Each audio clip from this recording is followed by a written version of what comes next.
하나님께서 우리에게 주시는 말씀은 마가복음 5장 1절부터 20절까지의 말씀입니다. 마가복음 5장 1절부터 20절까지의 말씀을 다 같이 함께 읽겠습니다. 예수께서 바다 건너편 거라사인의 지방에 이르러 배에서 나오심에 곧 더러운 귀신 들린 사람이 무덤 사이에서 나와 예수를 만나니라.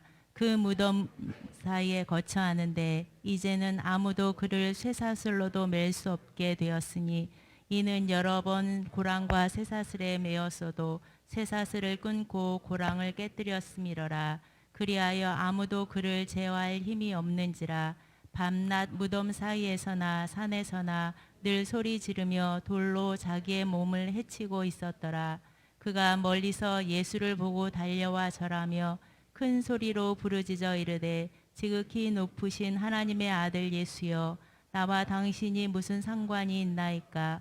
원하건대 하나님 앞에 맹세하고 나를 괴롭히지 마옵소서 하니, 이는 예수께서 이미 그에게 이르시기를 더러운 귀신아 그 사람에게서 나오라 하셨음이라.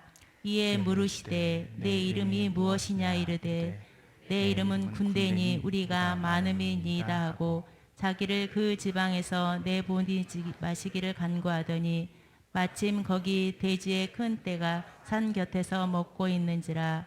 이에 간구하여 이르되 우리를 돼지에게로 보내어 들어가게 하소서 하니 허락하신대 더러운 귀신들이 나와서 돼지에게로 들어가매 거의 2,000마리 떼 되는 바다를 향하여 비탈로 내리다라. 바다에서 몰사하거늘 치던 자들이 도망하여 읍내와 여러 마을에 말하니 사람들이 어떻게 되었는지를 보러 와서 예수께 이르되 그 귀신 들렸던 자 곧 군대 집혔던 자가 옷을 입고 정신이 온전하여 앉은 것을 보고 두려워하더라.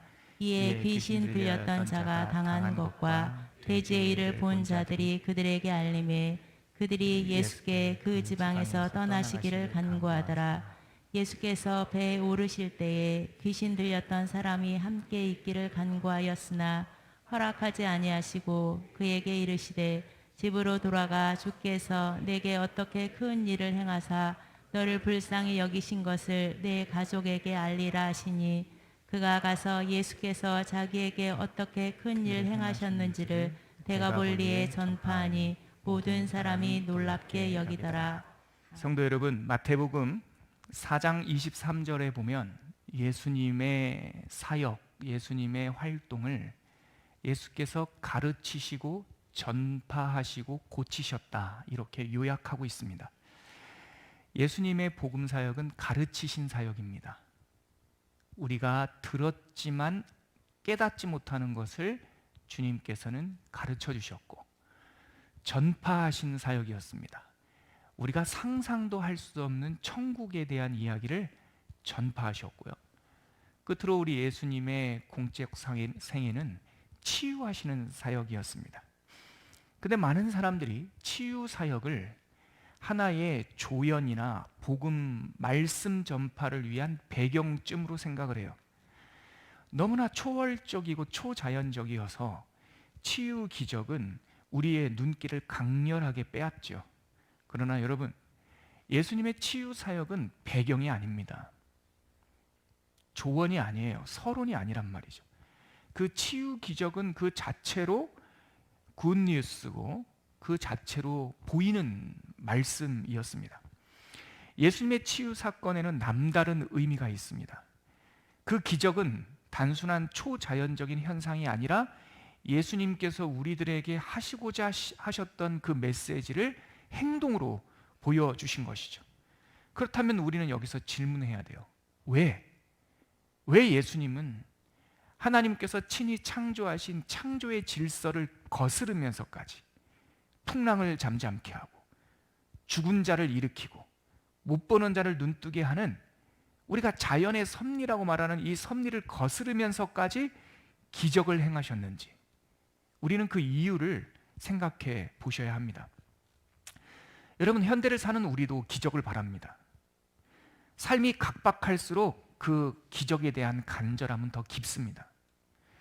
그렇다면 오늘은 우리는 이 기적의 말씀, 마가복음 5장 말씀을 통해서 단순한 현상으로서의 기적, 내 필요를 채우는 수단으로서의 기적이 아니라 복음으로서의 이 치유 기적은 어떤 의미가 있는지, 우리가 예수 치유 기적의 의미를 깨닫고 그 은혜를 우리 모두도 확실히 누리기를 바랍니다. 여러분, 오늘 말씀해 보니까 하루는 예수께서 바다를 건너 거라사인의 땅으로 가셨다고 해요. 지난주에 풍랑을 만났던 그 배가 닿았던 항구가 바로 거라사인의 땅입니다. 오늘 말씀 5장 1절로 5절 말씀 한 번 더 읽어볼까요? 우리 권사님, 춘성 권사님, 성경 읽었던 권사님, 네, 춘성 권사님 아니구나, 제가 못 알아봤습니다. 마이크 있으시죠? 마이크로 우리 자매님과 함께 우리 5장 1절로 5절까지 다 함께 큰 목소리 한 번 더 읽겠습니다. 시작.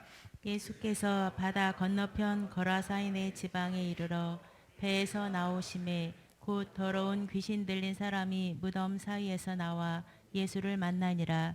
그 사람은 무덤 사이에 거처하는데 이제는 아무도 그를 쇠사슬로도 맬 수 없게 되었으니 이는 여러 번 고랑과 쇠사슬에 매였어도 쇠사슬을 끊고 고랑을 깨뜨렸음이러라.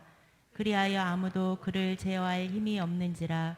밤낮 무덤 사이에서나 산에서나 늘 소리 지르며 돌로 자기의 몸을 해치고 있었더라. 아멘. 지난주에 살펴본 장면, 풍랑을 잠지 않게 한 예수님, 그 갈릴리 바다를 건너서 제자들과 예수님이 거라사 땅으로 가셨다 합니다. 풍랑을 만났을 때도 무섭고 두려웠는데 그 땅에 도착하자 더 무서운 일과 마주쳤습니다. 귀신 들린 광인이 갑자기 뛰쳐나온 거예요. 그 성경에서 묘사하기를 그 사람은 뭐라고 되어 있습니까? 공동묘지에 살던 사람이랍니다. 그리고 아무도 그를 제압할 수 없는, 심지어 쇠사슬로 묶기도 했는데 그 마을 사람들이 그 쇠사슬을 끊어버릴 정도로 괴력을 가졌다라고 말하고 밤낮 소리를 지르고 옷도 입지 않고 흉측한 모습으로 살았던 사람, 그 사람이 갑자기 예수님과 제자들 앞에서 뛰어나온 거예요. 얼마나 놀랐을까요? 바로 그 더러운 귀신, 성경에 보니까 더러운 귀신이 그에게 들려서 그는 그렇게 무섭고 흉측한 모습이었던 것이죠. 여러분, 사실 강의 설교가 아니라면 설교자로서 이 본문은 슬쩍 피하고 싶은 본문입니다. 왜냐하면 현대인들이 좋아하는 주제가 아니기 때문이죠. 어제도 오후에 제가 상담이 한 시간이 있었는데 그분들과 얘기하다가 오늘 설교 이 본문 얘기를 넌지시 얘기했어요. 내일 본문이 어려워요. 사람들이 싫어하는 본문 얘기해야 돼요. 귀신 얘기해야 되거든요. 그러면서 우리가 같이 좀 웃었어요. 그러면서 제가 그분들에게 근데 있는데 말이죠, 그랬더니 상담하러 오신 그분들이 제 맞은편에서 그러게요 목사님, 진짜 있는데 말이죠, 그러더라고요. 여러분, 많은 사람들이 요즘 같은 세상에 귀신이 어디 있어? 라고 되물을지도 모르겠습니다. 근데 여러분, 있습니다. 불편한 진실이지만 지금도 어디에나 있습니다. 순간 궁금해졌어요. 제가 사람들이 말하는 통계 이런 거 말고 TV에서 호삭거리로 얘기하는 나는 귀신 봤다 그런 얘기 말고 성경에는 정말 이 귀신이란 단어가 몇 번이나 나올까? 저는 요게 더 궁금하니까 성경에서 한번 컴퓨터 프로그램으로 찾아봤어요. 놀라운 사실을 발견했습니다. 신약 성경에만 귀신이라는 단어가 들어가 있는 구절이 109절입니다. 딱 109절. 귀신이 없다는 사람들은 경계해야 됩니다. 반면 귀신을 너무 두려워하는 사람도 주의하셔야 됩니다. 혹 여러분들 주변에 귀신을 부르는 사람이 있습니까? 그 사람은 귀신의 종이 될 가능성이 너무나 높습니다. 지금 성경은 우리가 애써 외면하기도 하고 눈을 가리고 못 본 척 하려고 했던 세계를 지금 증언하고 있는 겁니다. 여러분, 귀신은 실제로 있습니다. 성령이 계시듯 악령도 있습니다. 몰라서 그렇지 실제로 귀신 들린 사람들이 지금 우리 주변에도 꽤나 있습니다. 그럼 우리 크리스찬들은 이러한 현실을 어떻게 생각해야 될까요?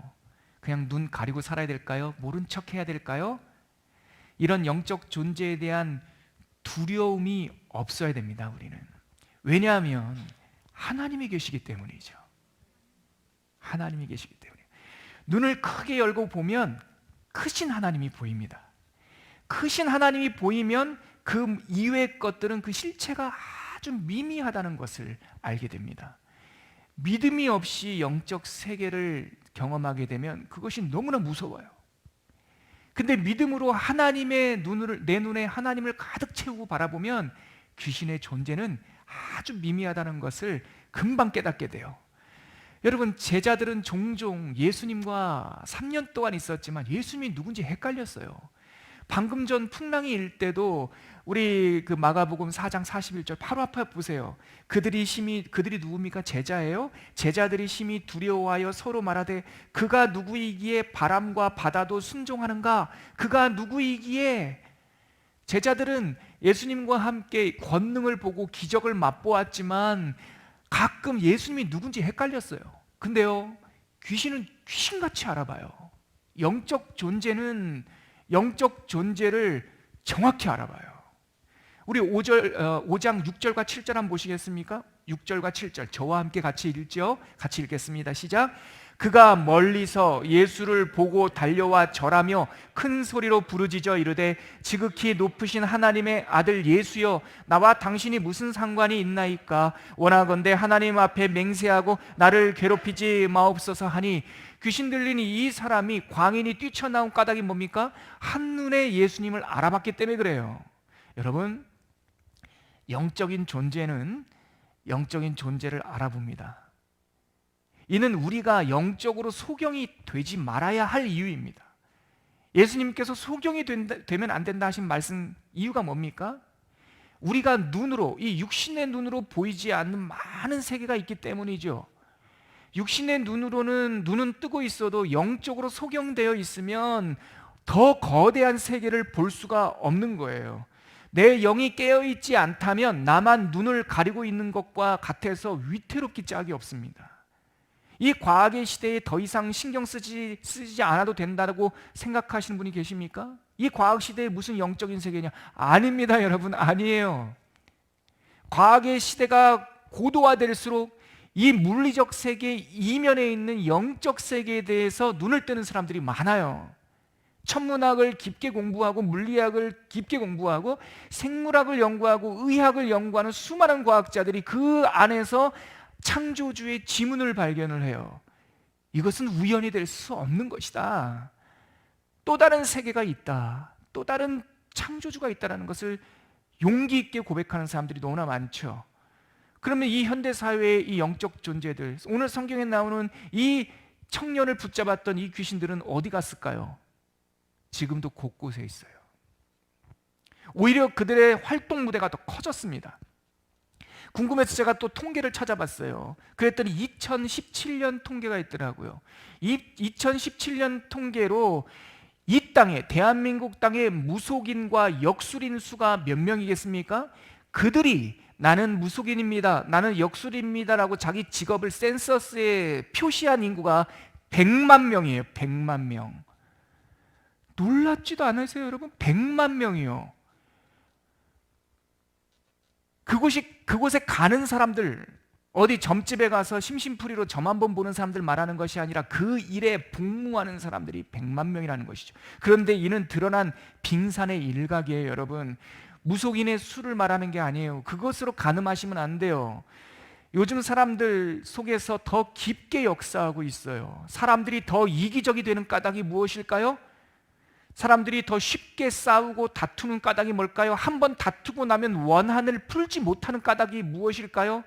더 폭력적이고 더 음란해지고 더 죽음의 증상들이 곳곳에서 나타나는 까닭. 러시아가 우크라이나를 애매하게 공격하고 그 땅에 있는 많은 무기를 쏟아부었지만 굴복하지 않자 핵 버튼을 누를까 말까 하고 있는 이 참혹함. 도대체 누가, 어떤 것이 그 나라의 지도자의 생각을 지배하고 있을까요? 무엇을 위해서 수많은 사람들, 죄 없는 사람들을 죽음으로 몰아넣을 수 있는 핵버튼을 왔다 갔다 할까요? 눈에 보이는 것 이상의 바다 밑에 영적인 세계에 잠겨있는 깊은 어두움이 있습니다. 그 어두움이 우리를 더 이기적으로 만들고 더 쉽게 다투게 만들고 죽고 사는 문제가 또 아닌데 끝장을 내도록 싸우게 만드는 것입니다. 그들은 어떤 증상, 특징을 드러낼까요? 눈에는 보이지 않을지 몰라도 이 귀신의 특징은 오늘 성경에 보니까 첫째, 추합니다. 추해요. 귀신의 특징은 또 어떻습니까? 그들은 사람들에게 고통을 줍니다. 귀신의 특징은 매사 폭력적입니다. 물리적인 폭력을 넘어서 말이 채찍과 같습니다. 사람을 어렵게 합니다. 사람을 살리지 않고 사람을 죽입니다. 관계를 잇지 않고 관계를 끊습니다. 서로 나눠주지 않고 서로의 것을 뺏습니다. 그 끝은 모두 다 모든 것을 잃어버리는 파멸이지요. 매일 뉴스를 보면 그들의 활동 무대가 더 커지고 있다는 생각이 듭니다. 그들은 지금도 사람들 속에서 어두운 곳에서 영향을 미치고 있습니다. 그런데 이 현실을 보며 우리 주님은 어떻게 하셨을까요? 우리 주님은 가만히 두질 않아요. 주님께서 그 귀신에 붙들려 추하고 험하고 폭력적으로 살았던 이 사람을 향하여 이렇게 말씀하시죠. 8절과 9절 같이 한번 읽어볼까요? 8절과 9절 시작. 이는 예수께서 이미 그에게 이르시기를 더러운 귀신아 그 사람에게서 나오라 하셨음이라. 이에 물으시되 내 이름이 무엇이냐? 이르되 내 이름은 군대니 우리가 많음이니이다 하고, 예수님께서 그 사람을 보자마자 영권을 행하시는 거예요. 주저하지 않으세요. 파도와 바람이라고 하는 자연계를 다스리셨던 주님께서는 영의 세계 또한 그분의 주권 아래에 있음을 선포하시듯 이 더러운 귀신아 나와라 라고 이미 즉시 그에게 말씀하셨어요. 여러분, 그렇습니다. 주님께서는 현실계와 영계와 모든 세계의 주관자이심을 믿으시길 바랍니다. 많은 사람들이 오해를 해요. 흑과 백, 선과 악, 우리 하나님을 선이라고 놓고 이 마귀와 사탄을 악이라고 놓고 50대 50에 무슨 게임처럼 생각하시는데 아니요. 절대 아니요. 하나님께서는 모든 세계의 주관자이십니다. 그래서 영의 세계조차 주님께서 영권을 행하실 때 결박되고 풀려나고 해방이 되는 것이죠. 주님께서 그에게 묻습니다. 네 이름이 무엇이냐? 이것은 주권을 말하는 것입니다. 사랑하는 성도 여러분, 우리도 때로는 사다가다 보면 돌뿌리에 걸려 넘어지고 낙심하고 실수할 수도 있습니다. 있지요? 그럼요, 있어요. 그럴 때마다 하나님께서 아담에게 물으셨듯이, 하나님께서 바울에게 물으셨듯이, 하나님께서 베드로에게 물으셨듯이 또 영의 어두운 세계에 있는 존재들에게도 물으셨듯이 똑같은 물음을 하세요. 네 이름이 무엇이냐? 이 땅을 사는 크리스찬들은 이 질문을 기억해야 됩니다. 우리의 이름은 무엇입니까? 내 이름이 무엇입니까? 도대체 하나님은 나를 누구라고 불러주셨습니까? 저와 여러분들은 크리스찬입니다. 크리스찬, 작은 예수들, 하나님의 사람들, 그가 핏값으로 사신 사람들, 내 이름이 무엇인지 우리가 날마다 한 번씩만 생각해 볼 수 있다면 죄의 길로 속히 갈 수가 없는 겁니다. 주님께서 오늘도 우리에게 물으십니다. 그래, 네 이름이 무엇이냐? 속상하지, 포기하고 싶지, 한판 싸우고 싶지, 다 던져버리고 싶지. 그럴 때마다 네 이름이 무엇이냐? 네 이름이 무엇이냐? 그것에 대해 내가 바로 조금 전까지 내 이름에 맞지 않은 삶을 살았다 할지라도 내 이름은 아무개입니다. 내 이름은 목사입니다. 내 이름은 크리스찬입니다 라고 주님께 고백하기만 한다면 그 이름에 부합하는 능력과 회복을 주실 줄 믿습니다. 하나님께서 이 마귀한테, 귀신한테 물었죠. 네 이름이 무엇이냐? 그랬더니 군대랍니다. 레기온, 군단이라고 하는 뜻입니다. 왜 그래요? 많기 때문에. 여러분, 많은 영들이 우리를 괴롭히고 흔들려고 합니다. 그러니 주님의 품 안으로 오셔야 됩니다. 주님의 영권 안에 사셔야 됩니다. 그래야 주님께서 불성곽으로 우리를 지켜주시며 마귀가 우리의 머리털 하나 건들 수가 없는 거예요. 신앙생활의 원리를 깨달은 철로역정, 존 버니언, 철로역정을 쓴 존 버니언 목사님은 청교도 운동을 하다가 감옥에 갇혔어요. 감옥 안에서 쓴 그 신앙생활의 원리가 철로역정이라고 하는 동화 아닙니까? 거기에 보면 우리들을 대표하는 주인공이 나오는데 다른 이름을 쓸 수가 없었어요. 철로역정에 나오는 주인공의 이름은 다른 이름이 아닌 크리스천입니다. 크리스천. 그가 하나님의 천국을 향하여 걸어가는데 황금길, 말씀의 길을 따라 걸어갔어요. 근데 그 중간에 집채만한 사자 2마리가 으르렁거리고 있는 거예요. 그 으르렁거린 소리가 나팔 소리 같아서 정말 심리 밖에서도 들릴 정도로 큰 울음소리였어요. 그거를 보자마자 크리스찬은 두렵고 떨렸습니다. 그런데 눈을 열고 보니까 이 길을 앞서 지나가신 분이 계시다라는 거예요. 길을 내신 분, 철로역정을 쓴 존 버니언은 예수님을 비유하는 거예요. 그분께서 앞서 지나가면서 이 사자 2마리를 결박하셨어요. 그래서 입은 살아서 으르렁거리고 있지만 사자의 발목에는 착고가 차여져 있다는 것이죠. 결박되어 있는 거예요. 그때 크리스찬은 깨닫죠. 내가 이 도 위로 바르게만 걸어가면 우는 사자는 내 머리털 하나도 건들 수가 없다. 여러분, 군대와 같은 많은 귀신들이 있지만, 많은 영적 도전들이 있지만, 우리가 주의 말씀의 도 위에 걸어가면 그 마귀는, 그 귀신은 우리들의 머리털 하나도 건들 수 없음을 확실히 믿으시기 바랍니다. 이것이 예수님의 약속이죠. 주님께서 그에게 나오라 합니다. 그랬더니 그 귀신이 우리를 돼지들에게 보내주세요. 그래, 그렇게 해라. 2,000마리의 돼지떼 속에 들어갑니다. 2,000명. 레기온이라고 하는 로마의 군단은 2,000명이었거든요.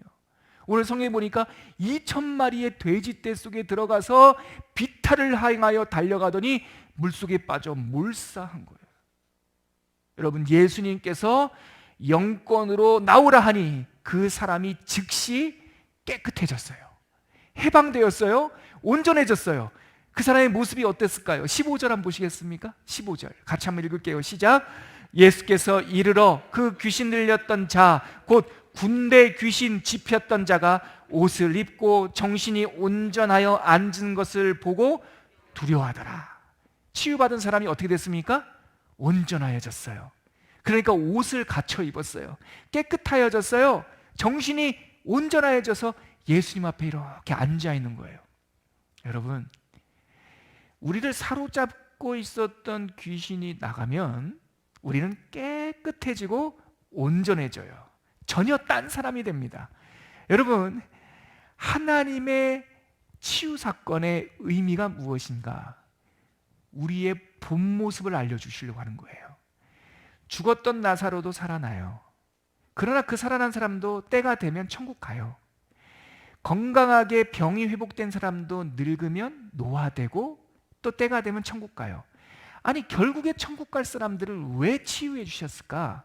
왜 고쳐 주셨을까? 그것은 건강이 영원하다는 뜻이 아니라 우리의 온전한 모습이 무엇인지 알려주시려고 하는 거예요. 여러분, 죽음이 우리의 마지막 자리가 아닙니다. 그러므로 나사로의 부활을 통하여 부활이 있음, 영생이 있음을 알려주신 것이고, 못 보는 것이 우리들의 온전한 모습이 아닙니다. 부정한 나병이 우리의 온전한 모습이 아닙니다. 걷지 못하는 불구된 모습이 우리의 모습이 아닌 것이죠. 예수님의 치유 사건의 온전한 의미는 우리들의 본 모습이 뭐냐는 거예요. 오늘 귀신을 내쫓는 이 기적 사건을 통해서 귀신이 나가고 나니까 이 사람이 온전해지고 정신이 맑아지고 주님 앞에 앉아있게 된 것이죠. 이것이 바로 치유의 의미이고 이것이 구원인 것입니다. 구원의 다른 이름이 뭐냐? 자유예요. 자유. 우리가 구원받았다라고 하는 것은 세상의 모든 기준으로부터 자유를 받는 거예요. 묶임에서 풀려나는 거예요. 죄로부터 풀려나는 것이 구원이에요. 사망으로부터 자유케 되는 것이 구원이에요. 어떤 것이 세상의 그 영이 우리들을 사로잡을 때는 좀 더 빨리, 좀 더 많이, 좀 더 인정받고, 좀 더 멋지게, 좀 더 화려하게, 좀 더 막 이런 것을, 즉 세상 기준에 묶여서 종살이하고 있던 사람들이 예수 구원을 맛보면 세상 기준으로부터도 자유를 받는 거예요. 이것이 바로 예수님 치유 사건의 목적이죠. 우리가 바로 그렇게 구원받은 사람들입니다. 저는 오늘 말씀을 준비하면서 제목을 모든 것에 대한 자유라고 선포했어요. 치유 사건의 의미가 뭡니까? 자유예요. 자유. 풀려나는 겁니다. 풀려나면 어떤 일이 일어날까요? 세 가지만 딱 요약해보고 우리가 말씀을 거두면서 기도하죠. 할 말이 많지만 오늘 뭐 영상도 보고 해서 시간이 짧아서 제가 자유케 되면, 구원케 되면, 귀신이 나가고 우리가 참다운 온전한 모습을 해보게 되면 어떻게 되는지 세 가지 주제만 말씀드리고자 합니다. 첫째, 풀려나면 어떻게 됩니까? 완전 딴 사람이 됩니다. 새 사람이 됩니다. 본래의 모습을 회복하면 더 이상 추하지 않습니다. 더 이상 거짓말을 입에 달고 살지 않습니다. 더 이상 미워하지 않고 더 이상 쪼달리지 않습니다. 먹을 것과 입을 것이 있은즉 족한 줄로 알 것이니라. 우리가 이 세상에 아무것도 가지고 온 것이 없음에 아무것도 가지고 가지 못하리니 먹을 것과 입을 것이 있은즉 족한 줄로 알 것이니라. 그러므로 그의 입에서는 감사가 나오고, 그러므로 진심으로 이웃을 배려하고 하나님을 사랑하고, 우리 원로 목사님 말씀하셨던 것처럼 사랑이 무엇인지 깨닫게 됩니다. 여러분, 확실히 명심하셔야 될 일이 있어요. 인간은 인간 스스로 누구 하나 사랑할 수가 없어요, 여러분. 이게 죄의 특징입니다. 인간에게 원죄가 있다는 뜻이 뭡니까? 밑둥이 깨졌다는 거예요. 다 빠졌어요. 내가 내 힘으로 누구를 사랑할 수 있다고요? 하나님의 사랑이 없이 자식 하나 사랑할 수 있는 줄 아십니까? 절대 안 돼요, 절대. 우리는 안 돼요. 내 힘으로 사랑 못 해요. 근데 어떻게 사랑할 수 있습니까? 하늘에서 사랑이 부어지면 사랑하는 거예요. 하나님의 사랑을 받을 줄 알면 사람 사랑도 받을 수가 있어요. 근데 하나님의 사랑도 받지 못하고 하나님의 사랑이 내 안에 있지 않으면 사랑 받을 줄도 모르고 사랑할 줄도 몰라요. 이게 성경에서 말하는 인간의 본주소예요. 그런데 귀신이 떠나가고 해방되고 자유가 되면 우리의 그 취했던 밑둥 빠진 그 모습이 전혀 새로운 피조물로 바뀝니다. 그래서 사랑할 수 있게 되고 축복할 수 있게 되고 섬길 수 있는 거예요. 두 번째, 풀려나고 회복된 영혼은 어떻게 됩니까?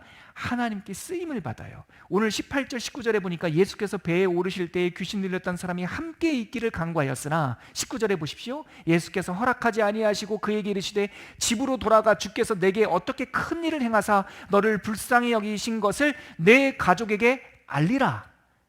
귀신 들렸다가 풀려난 이 사람은 예수님과 함께 있기를 원했어요. 근데 주님께서 산 아래로 내려가라 하듯이 네 가족에게 가라. 가족에게 가서 하나님께서 너를 어떻게 사랑하시고 너에게 어떤 기적이 일어났는지 증거해라 라는 거예요. 여러분, 하나님께서 우리를 회복하여 주시면 우리는 쓰임받습니다. 하나님을 증거하는 사람이 됩니다. 말뿐만 아니라 행동과 얼굴과 모든 것으로 하나님을 증거하게 되는 것이죠. 그것이 바로 쓰임받는 인생이에요. 묶인 것으로부터 풀려나서 우리의 존엄성이 회복되면, 할렐루야, 자유케 된다라고 하는 것은 우리의 존엄성이 회복되는 거예요. 존엄성이. 내 존엄성이. 그러면 하나님의 목적과 분깃을 성취할 준비가 된 것이고 사명을 이룰 준비가 된 거예요. 제가 어떤 우리 타교의 성도들이 유튜브 듣다가 저한테 문자를 보냈어요. 우리는 사소한 말처럼 들렸지만 그분에게는 그게 너무나 정말 새롭게 들렸나 봐요. 은혜를 이루십시오, 이 말이 천둥처럼 들려왔대요. 말씀을 이루십시오. 왜냐하면 그는 모태신앙으로서 평생 은혜를 받는다, 말씀을 받는다만 들었지, 은혜를 이루라라는 말은 그 평생 60이 넘은 권사님인데 그 평생 은혜를 이루라라는 말을 들어본 적이 없다는 거예요. 근데 그 말을 듣는 순간 아멘 했대요. 아멘. 여러분, 그렇습니다. 하나님의 은혜는 우리들에게 오늘도 흘러옵니다. 예. 하나님의 말씀은 오늘도 우리들에게 이렇게 선포됩니다. 그런데 문제는 뭡니까? 그 은혜와 말씀을 이루어야 합니다. 그것은 쓰임받음으로 이루어지는 거예요. 쓰임받음으로. 죄에서 풀려나 귀신에서 풀려나 회복이 되면 우리는 어떻게 된다고요? 쓰임받는 인생이 됩니다. 마지막으로 세 번째, 하나님께 쓰임받는 사람은 어떻게 될까요? 누구나 놀라운 변화를 일으킵니다. 하나님께 부름받은 단 한 사람을 통해서 부산 인구의 10분의 1을 전도하고 2,000명의 선교사를 파송하고 그의 40년 인생에 지금 현재 대한민국 땅에 100개의 교회의 제자 아들 교회들을 세우듯이 하나님께서 쓰시는 한 사람을 통해서 놀라운 일이 벌어집니다. 오늘 읽었던 본문 20절 보시죠. 같이 한번 볼까요? 시작. 그가 가서 예수께서 자기에게 어떻게 큰 일을 행하셨는지를 데가볼리에 전파하니 모든 사람이 놀랍게 여기더라. 이 놀랍게 여긴다라는 것은 단순히 이렇게 신기하게 여겼다는 것이 아니라 깨우쳤다는 거예요. 영어 성경에 보면 그 단어를 쓰지 않지만 같은 의미인데 awakening이에요. 각성됐다는 거예요. 여러분, 하나님께 치유받아 회복되어 쓰임받는 사람은 가는 곳곳마다 놀라운 일을 행하게 될 줄 믿으시길 바랍니다. 내 힘으로 사는 수준이 아니라 곱셈의 인생, 아니요 자승의 인생, 나는 2개밖에 하지 않았는데 하나님께서 곱셈하시는 순간 성령의 역사가 일어나는 것이죠. 예수님께서는 이 사람에게 네 집에 가라 했지만 은혜를 받은 사람은 집에서 머물 수가 없어요. 집에서 시작하지만 20절에 보니까 그는 데가볼리, 테카폴리스예요. 10개의 마을이에요. 로마 군대가 로마의 점령군이 세워놨던 10개의 마을을 가리켜서 데가볼리, 테카폴리스라고 했고 그 중에 한 마을이 이 거라사였어요. 거라사 자기 집에서 복음을 전했던 이 사람은 자기 집에서뿐만 아니라 10개의 도시를 다니며 복음을 전도하는 전도자가 됩니다. 그리고 그가 복음을 전하는 그곳마다 무슨 일이 벌어졌다고요? 모든 사람이 놀랍게 여기더라. 이것이 바로 예수 치유, 예수가 주는 자유의 의미입니다. 왜 우리를 치유하여 주십니까? 왜 기적을 베풀어 주십니까? 첫째, 온전한 모습이 무엇인지 알게 하기 위하여. 온전한 모습이 회복되면 전혀 새로운 사람이 되고 하나님께 쓰임받고 놀라운 변화를 일으킵니다. 그러므로 이 어두움이 지배하는 땅 위에서 하나님의 나라를 편만케 하는, 하나님의 나라를 전파하는 복음 들고 산을 넘는 아름다운 발걸음이 되시는 것이죠. 저와 여러분들이 그렇게 회복된 사람들입니다. 주님의 뜻을 이루고 은혜를 이루고 주님의 기쁜 소식을 어두움의 땅에 전하는 하나님의 전령들이 되시기를 주의 이름으로 축복합니다. 말씀을 거두면서 함께 기도하실까요? 여러분, 생수는 절대 고이지 않습니다. 하늘의 생수가 나에게 쏟아지게 해주시고 전혀 새로운 사람 되게 해주시고 쓰임받게 해주시고 부족하나마 가는 곳마다 복음의 능력으로 놀라운 일이 일어나게 하여 주시옵소서. 그렇게 한번 기도하도록 하겠습니다. 하나님 아버지, 은혜를 감사합니다. 묶였던 사람은 어쩌면 우리의 자화상일 수 있습니다. 하지만 이 사람이 구원을 받았던 것처럼, 이 사람이 묶임에서 노임을 받았던 것처럼 우리도 구원과 노임과 자유를 회복했음을 믿습니다. 자유한 사람으로서 모든 묶임에서 풀려나게 하여 주시옵시고 사랑의 빛 외에는 어떤 곳에도 묶이지 않도록 도와주시고 주님의 이름을 만방에 전파하는 하나님의 제자가 되게 하여 주시옵소서. 그리스도 안에서 치유받았고 존엄성을 회복했습니다. 이곳에서 예배하는 모든 사람들, 하나님 아버지, 전국의 6만 개의 교회들 자유가 선포되게 하시고 그리스도인들의 존엄성이 회복될 수 있도록 치유하시고 회복하게 하여 주시옵소서. 아버지 하나님, 이 광인이었던 사람은 어쩌면 우리의 자화상입니다. 우리의 모습입니다.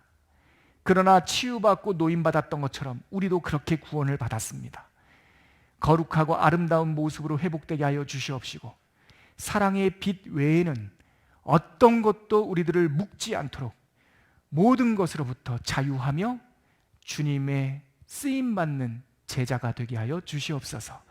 예수 그리스도의 이름으로 기도합니다.